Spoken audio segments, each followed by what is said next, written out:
Let's talk about Major League Soccer salaries next on OneSoccer Direct, because the list was published of what every club in MLS is paying their players. And, well, as you might expect, there are some disparities. There are some clubs at the top who are dreadful. There are some clubs at the bottom who are also dreadful. And we're going to talk about not all 30 of them, but the ones that matter to our audience. We have some numbers, some cold hard facts. So let's get into them. Inter Miami will come to the surprise of nobody that they lead the way in salary spend, nearly $48 million. Yeesh. Right after the Herons in their infamous pink, they're showing out in the Club World Cup for arguably the first time this season, is a club that's not really showing much at all. They're certainly not showing the Canadian Championship. They're certainly not showing an MLS Cup. And that is TFC, who come in on this list at $34 million. You have to scroll, Jordan, if you're reading it online or on your phone, to find CF Montreal, who are spending less than $12 million on their team. With everything going on, Jordan, with the constant hype, yes, they sold Nathan Saliba on the day that we are recording this show. Some money's coming in. There are, of course, the jokes about the supporters can't wait to see that money invested in Bologna. That's the state of things right now at Stade Saputo. They're not spending money. They are finishing at the bottom of the table. And, of course, the rumors of a potential move to a winter schedule. Is this full crisis mode for CF Montreal? Yeah, and it's been that way for a while. I mean, the fall from grace, and grace, I'm looking at a few seasons ago where they had some talented young players and sold them. Rightfully so. That's what you do with a club that seems to be like a feeder club. That seems to be a place where players can come and play for a bit and then go on to another club. But you have to replenish those players, and they never did. You think about this club for me, that even as a kid, I know it's Montreal Impact, whatever it is, you just knew that you're playing MLS football just a few hours away from where I grew up. And like, there aren't too many Canadian cities that are doing it. So you want everything for this club to be on the up and up. It's not there. And like, so many things about Saputo and where this club is at, you're looking at it, it's not looking positive. So, I mean, I can understand a situation where you don't spend so much, you don't spend that as many millions as others, but you have a good brand. You have something that is out there in the league that is doing well. But when you're tanking the way that you are, things need to be looked at. It just doesn't look good. It's a very somber and sour feeling that you have when you look at this club, and I just don't see how it's gonna get any better. Evidence is in the squad about how little they pay.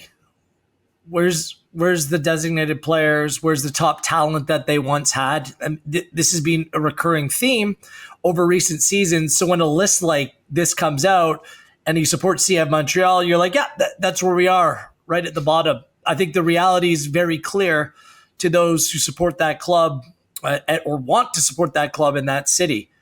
Joey Saputo has been very clear on this. The club loses a lot of money every year, and he's not willing to change the way that they do business.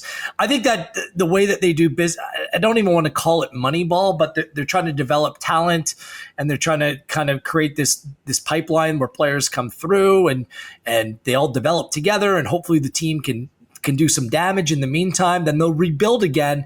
I do think it has some merits, and it's paid off where they've been able to sell on some players at a decent price. But this is no way to consistently compete. This is no way to consistently keep your fans happy. And for me, this is no way that you can run a business right now in Major League Soccer and be successful. If you're losing that much money year on, year out, and a winter schedule is coming and you have a stadium that's not winterized, then right now they're the second worst team in Major League Soccer, 11 points, 2, 5, and whatever. Like, it's been dreadful. And this team is awful to watch. And they just arguably sold their best player, and they have a big Canadian championship tie against Forge coming up, where Forge is going one direction, CF Montreal is going in another. I worry. I worry when I see video of the game on Wednesday night when they're losing at home to FC Cincinnati. Just fans are like streaming out 10 minutes before the game has to end. You see the supporters groups trying to push back, trying to fight for their club, and the response is rather muted or a shrug right now from CF Montreal. I worry about their future. I really do. I think their future may lay somewhere beyond MLS. because the writing's on the wall that this isn't working right now. So when that list comes out, I'm not looking at the top. I'm looking right at the bottom for CF Montreal, and I have legitimate concern about where this thing might be going.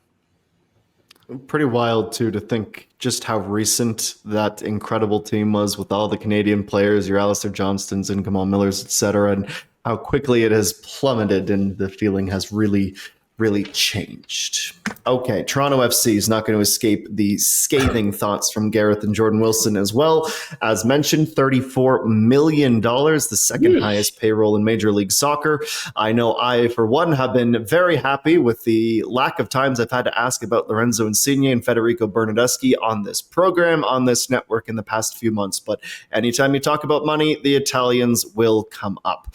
The other thing that is, of course, relevant to Toronto FC and this payroll is the fact they have a new business daddy and business daddies, I suppose, with the complete takeover. It is now the Rogers Show. And without getting into too many different details, well, we know that there's going to be some attempts at cost savings. It's the case anytime there is a merger or a sale of this magnitude. Gareth, is this a sustainable business model in any capacity for Toronto FC to be the second highest payroll in Major League Soccer? Oh, yeah, and considering the results aren't necessarily following either.